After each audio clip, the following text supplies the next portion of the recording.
In a previous video, you'd have seen that Mike split the tractor on the Sammy Dorado 86 and replaced it with a brand new clutch, which was perfect. All went swimmingly well. We couldn't have asked for it to go on better. But when running up said tractor, after that was done, Mike was putting it through a few more tests. He came into the office to say, James, well, you might want to come and have a look at this. So I did. And what did we have? We had water in the oil and we had oil in the water. So we believe that previous owners or sellers or whatever it might have been had actually disguised this problem by changing the fluids and changing the water and changing the oil so that that wasn't overly visible and would have been fine for a short period of time in running. And that's all we'd done with it until we thought, well, do you know what? We'll get the clutch done and then we'd be able to see what other problems come along. And obviously more problems have come along. So I've actually been away in Sheffield with a client for the last few days. So I've left Mike to dive a little deeper to find out why that is happening. Now, I spoke to Blakewell Services. They had a few ideas. Luke over there had a few ideas what might be the issue, because people who've worked on these tractors more often would know. And in the previous video, lots of people had a guess as to what that problem was. Now, I said to people, have a little guess what's going on here, because Mike had the radiator blocked off with cardboard to be able to heat the engine up, to be able to find out where those problems were lying. And he has hopefully found it. So let's see what he's been up to. We seem to have a few bits missing on the engine. It makes accessibility a lot easier when you come to service it, you see. Oh, it does. It's every time when you come to change engine oil filter. Well, there's that. Yeah, and to be fair, you could probably get to those bolts a bit easier now to do that clutch. Yeah, it makes it a lot easier. You've done this the wrong way around. Yeah. By insight, you see. Yeah. So when you found out that water was in the oil and oil was in the water, what was your first thoughts at the time? Well, generally speaking, sort of head gaskets, but there wouldn't he wouldn't pressurise it up the radiator, because a lot of times you'll see little bubbles coming through the cooling system, and you'll smell with a sort of an exhausty combustion smell. But that wouldn't happen then. So next thing you think is maybe the water to oil cooler. You've got an oil cooler on the side. Maybe on the side you've got a couple of water pipes coming in, and inside you have a matrix, and then you've got a couple of O-rings. So the oil would come out, go through the cooler and back into the engine, and the water would cool the oil. So there's a possibility that you might get a crossover there. So I've disconnected that, but that didn't make a blind bit of difference. So you're really only left with either cracked heads, maybe, but that's very unlikely, or you've got crossover between the waterway and an oilway somewhere. So change the head gaskets and see what happens after that.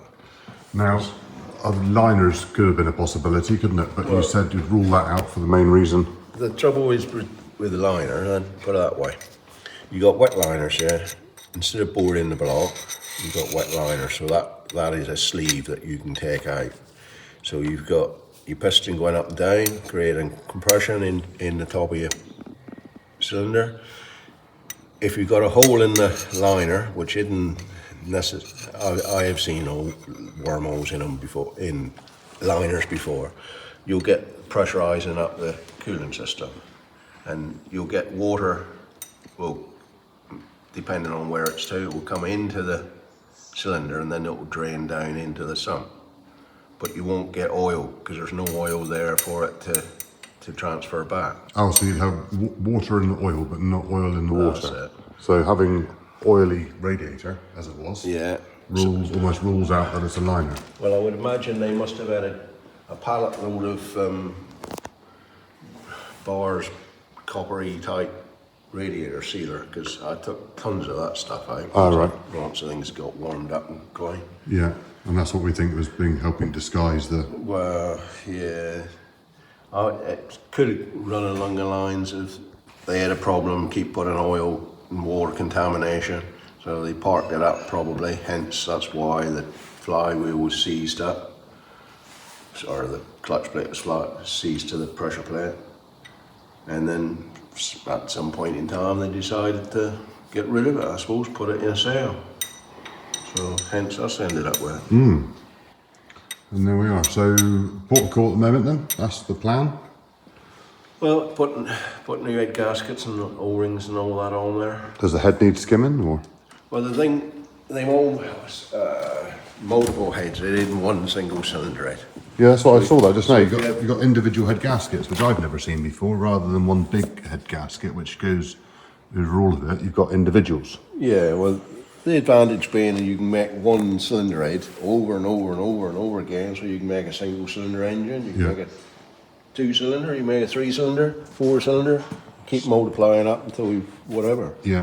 So for production purposes, that makes a lot of sense. Makes it a lot easier. Yeah. And if you had a single head, you may end up with a warped head. Well, these are just short, very deep, so I wouldn't have thought. And you've got no, on some of them when you take them off, you'll find where the flame rings to. There's a little bit of a Burn mark or depression where they've burned across or whatever. But I don't think you need to worry too much about that. No, okie dokie.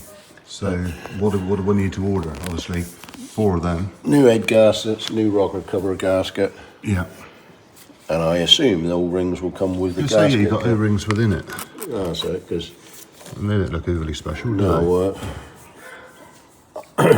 no, they didn't. They've been there for a day or two of them. they? So Yeah, different colours going on here as well. yeah.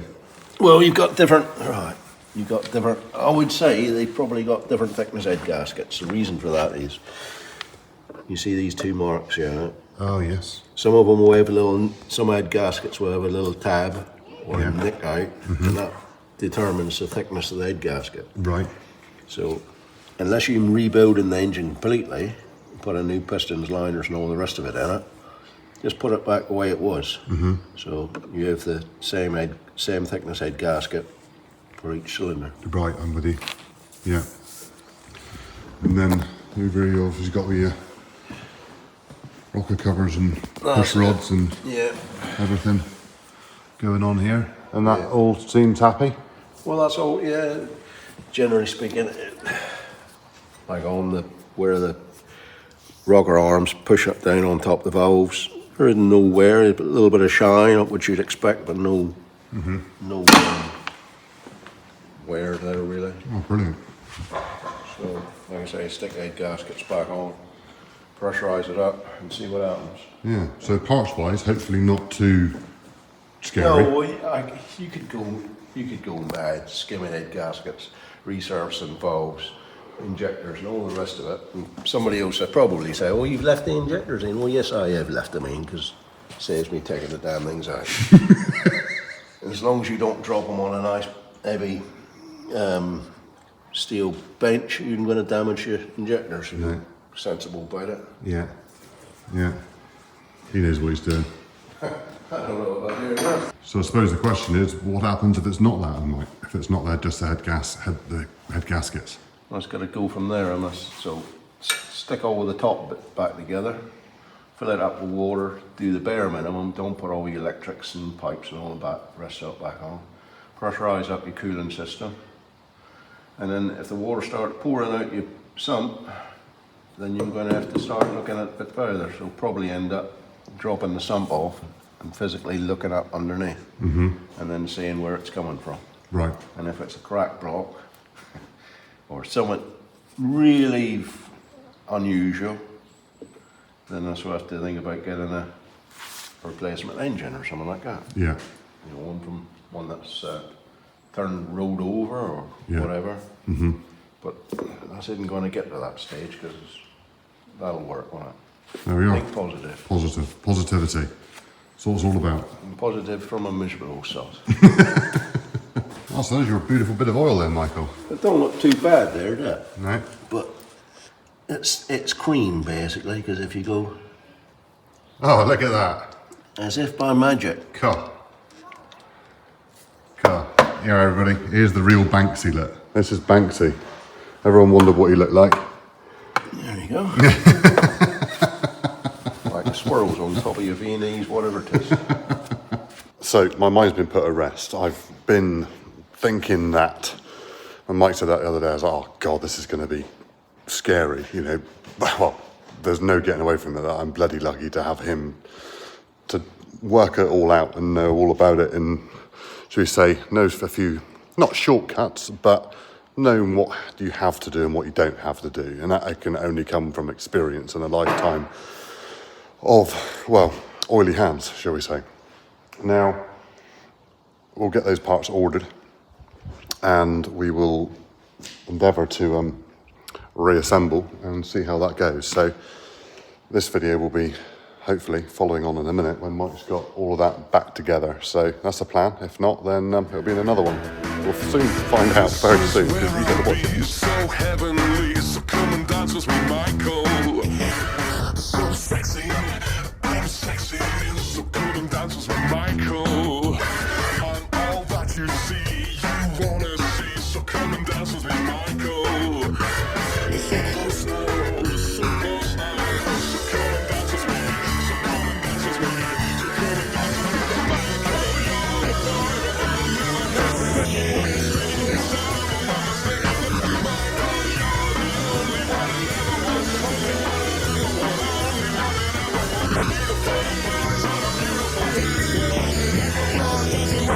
Right, so you should have just enjoyed a nice time lapse of Mike putting that back together with the battery failing like 3 times in this process. But Michael, how are you getting on? I'm not getting on too bad. I've put all the heads back on, put the waterways back in, Yeah. filling up with just plain water because I shall run in and flushing out again anyway. Pressurise it up with a pressurised kit then. Yeah. Water ridden, leaking out the sump at the minute. But And it was originally oh, it was even out, wasn't it? even. Was that going to be a P word? Eh? Was it going to be a P word, not a heaving word? No, this is going to be even out. Ah, well, there we go. So we're gaining. Well, yeah, it's just like I say, like with most things, you didn't finish till you finish. So No, it probably, if it's going to leak, it won't leak until I put it all back together. no, very true. So ready to turn the key, are we? No, I got to do the valves clearances. If you stand there, I suppose you'll be all right. If Yeah. you're, Yeah. Well, there. It's so good to do valves, put the rocker cover back on. rocker covers, all the wire looms. Yeah. Clip it all back together. Yeah. Make sure you've got everything done up tight. And then we'll be ready for a click, click, boom. Hopefully, yeah. Oh, ideal. It looks like progress has been made. Must be good progress because there's some panels going back on. How you doing under there, Michael? Oh, living the dream. Living the dream. Well, Or is it a nightmare? well, to be fair, you have dreams and nightmares lie down normally, so that makes sense. So I can only presume that this is positive, Mike. Well, how can I put it? We're going to try, aren't we? Well, yeah. So Indeed. far, so good. So far, so good, said the man falling off a cliff. So, yeah. So let's put it all back together and give it a bit of drashing. and see Give it a what bit, happens. give it a bit of drashing once you put it back together. Yeah. I'm guessing you've had a test start, have you? Yeah, I've had to run it. You've had them running? Oh, Everything's- lovely. Everything seems to be working right. Are we in a position to hear them running again? Yeah, give us more. Give us your mo, yeah, yeah. Oh, even the zoot pipe's back on, look. Zip pipes there, yeah. Yeah, lovely. Oh, geez, feeling confident. He's going right forward, look. To the line! Sound of music. Sound of music. Oh.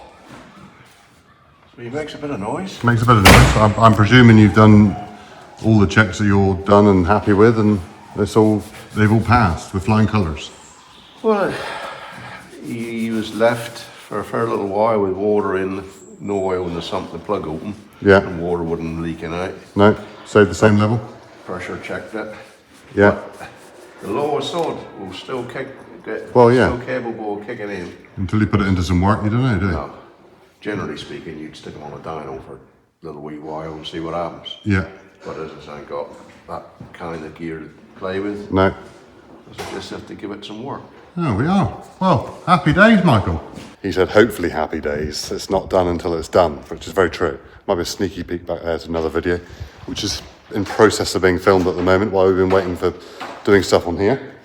So, yeah, good news. So I think the next video on this, after we've had this fantastic result, I think we'll call it so far, that what he's done has actually solved the problem. It hasn't either created another one or, shall we say, not solved that initial issue of that water going where it's not meant to.